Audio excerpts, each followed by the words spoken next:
Hi friends, അതിന് നമ്മൾ 40 day study പ്ലാനിൻ്റെ day 18 നമ്മൾ കടക്കുകയാണ്. അപ്പോൾ നമുക്കറിയാം, നമ്മൾ ഈ ആഴ്ചകളായിട്ട് നോക്കി വരുന്നത് പൊതുവിജ്ഞാന ഭാഗത്തുനിന്ന് കേരളം ഭരണ സംവിധാനങ്ങളും അതേപോലെ ഫിസിക്സുമാണ്.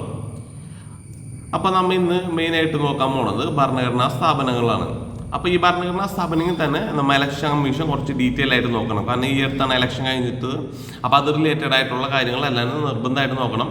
അതുകൂടാണ്ട് ഇപ്പം നമുക്കറിയാം, 2024 ഇലക്ഷൻ കഴിഞ്ഞ് കേന്ദ്ര സർക്കാർ പുതുതായിട്ട് രൂപീകരിച്ച് 18ാമത്തെ ഗവൺമെൻറ് വന്നിട്ടുണ്ട്. അപ്പോൾ ബേസിക്കലി അതിനെപ്പറ്റി നമുക്ക് കൂടുതലായിട്ട് നോക്കേണ്ടതുണ്ട്, മന്ത്രിസഭേനെ പറ്റിയും.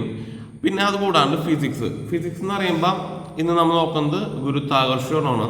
അപ്പോൾ ഗുരുത്വാകർഷണത്തിൽ മെയിനായിട്ട് നോക്കേണ്ടത് നമ്മൾ അഭികേന്ദ്ര ബലം, അതുപോലെ അപകേന്ദ്ര ബലം, പിന്നെ ഉപഗ്രഹങ്ങളുടെ പാലായന പ്രവേഗം, പിന്നെ ജിയുടെ മൂല്യം, പിന്നെ ഭൂമിയുടെ വിവിധങ്ങളായ ഭാഗങ്ങളിൽ ജിയുടെ ഏതൊക്കെ മൂല്യം വരും, അങ്ങനത്തെ കാര്യങ്ങളൊക്കെ നോക്കണം. അപ്പോൾ ഇതാണ് ഈ 2 കാര്യങ്ങളാണ് മെയിനായിട്ട് പൊതുവിജ്ഞാന ഭാഗത്ത് നോക്കാനുള്ളത്. പിന്നെ മാത്സിൽ നിന്ന് ക്ലോക്ക് റിലേറ്റഡ് ചോദ്യങ്ങളും, അതുപോലെ ഇംഗ്ലീഷിൽ നിന്ന് ദ യൂസ് ഓഫ് കോറിലേഷൻസും, മലയാളത്തിൽ നിന്ന് വചനമാണ് നോക്കാനുള്ളത്. ഇതൊക്കെ നമ്മൾ നോക്കുമ്പോൾ ഏറ്റവും സിമ്പിൾ ടോപ്പിക് ആണെങ്കിലും നമുക്ക് ഒട്ടുമിക്ക എക്സാമിൽ നോക്കിയാലും നമുക്ക് ഈ ടോപ്പിക്കുകളിൽ നിന്നൊക്കെ ക്വസ്റ്റ്യൻസ് വന്നത് കാണാൻ പറ്റും. പിന്നെ കറണ്ട് അഫയേഴ്സ് നമുക്ക് നോക്കാനുള്ളത് ജൂൺ 2023 പിന്നെ അതേപോലെ തന്നെ PYQയും നിങ്ങൾ ഇടയ്ക്കിടയ്ക്ക് നോക്കുക. കാരണം നമുക്ക് ഇനി വളരെ കുറച്ച് സമയമുള്ളൂ. അപ്പോൾ നമുക്ക് പരമാവധി ക്വസ്റ്റ്യൻസ് ആയിട്ട് നമുക്ക് ഫെമിലറൈസ് ചെയ്യാന്നുള്ളതാണ്. അപ്പോൾ പരമാവധി നിങ്ങൾ എന്താ ചെയ്യേണ്ടതെന്ന് വെച്ചാൽ നിങ്ങൾ പരമാവധി ക്വസ്റ്റ്യൻസ് ചെയ്യാന്നുള്ളതാണ്.